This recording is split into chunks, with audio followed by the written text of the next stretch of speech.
Bonjour et bienvenue à notre méditation. Aujourd'hui, c'est le 21 mai. Aujourd'hui, je voudrais méditer avec vous sur la bonté. Nous avons, il n'y a pas très longtemps, médité sur notre chaîne ici sur l'importance d'être de la douceur, d'être aimable, d'être doux. Et je voudrais méditer avec vous sur l'importance d'être bon.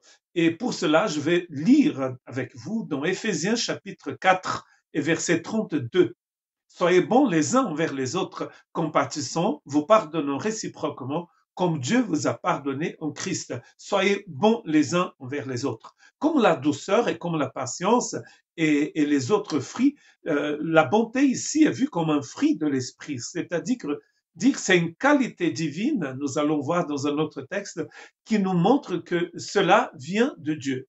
Le mot utilisé ici par Paul, il est donc utilisé pas beaucoup, mais dans quelques versets dans le Nouveau Testament, et ce mot veut dire mieux, facile, aimable, gentil, facile à être employé, et aussi utile.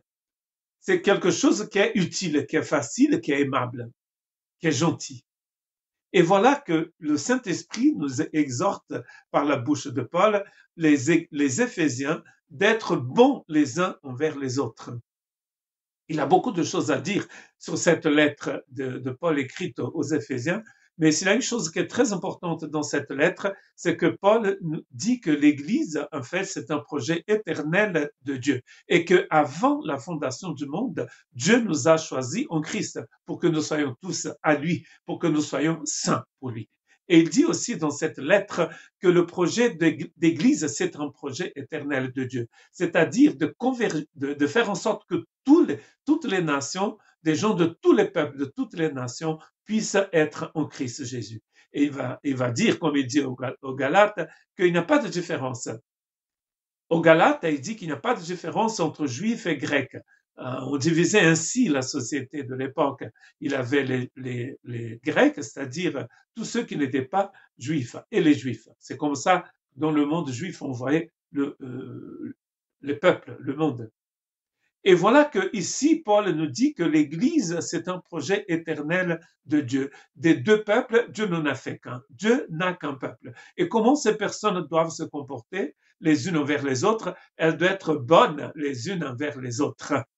Compatissant, vous pardonnant réciproquement. Nous pouvons en fait méditer sur toutes ces choses, mais je voudrais méditer surtout sur la bonté. Le mot utilisé pour bonté ici dans Éphésiens chapitre 4, verset 32, il a aussi été utilisé par Paul dans 1 Corinthiens chapitre 15, verset 33. Ne vous y trompez pas, les mauvaises compagnies corrompent les bonnes mœurs. Donc les bonnes mœurs sont corrompues ici par les mauvaises compagnies.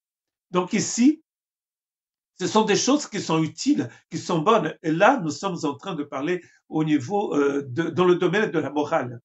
C'est-à-dire le comportement mauvais des personnes est donc le résultat de cette corruption. Parce qu'ils ont été dans un milieu, ils ont partagé, ils ont vécu avec des gens qui étaient mauvais. Là, l'exhortation de Paul dans Éphésiens, c'est le contraire de cette mauvaise chose ici. C'est en fait le fait que nous soyons utiles les uns envers les autres. Le terme est aussi utilisé par Luc dans le chapitre 5 de son évangile, dans le verset 39. Et personne, après avoir bu du vin vieux, ne veut du nouveau, car il dit le vieux est bon. Ah, c'est-à-dire il est meilleur, il est agréable. L'exhortation du Saint-Esprit dans Éphésiens, c'est justement pour que nous soyons plus envers les autres agréables, gentils, utiles. Bien sûr que la douceur du Saint-Esprit dans notre vie nous aide énormément à être des personnes comme ça.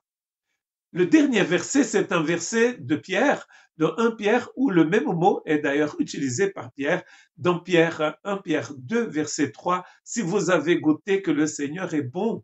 Ah, si nous avons goûté que le Seigneur est bon, nous allons être aussi comme le Seigneur. Jésus a dit dans Jean 15 qu'il fallait manger de lui. Donc vous voyez, quand nous sommes nourris par le Seigneur, nous devenons comme le Seigneur. Dimanche, dans notre église, donc dimanche de Pentecôte, ici sur la côte basque, notre cher frère Mathieu Marie, et sa méditation se trouve aussi sur notre chaîne en français, il avait parlé justement de comment les choses ont changé depuis que le Saint-Esprit est venu dans le cœur de chaque personne que reçoit la vie de Dieu. Comment ça a complètement changé. Et d'ailleurs, le fait que le Saint-Esprit habite en nous, maintenant, ça va faire que nous soyons des personnes bonnes. Nous avons reçu cette bonté du Seigneur. Vous avez goûté que le Seigneur est bon, alors soyez bons les uns envers les autres. Que Dieu vous bénisse.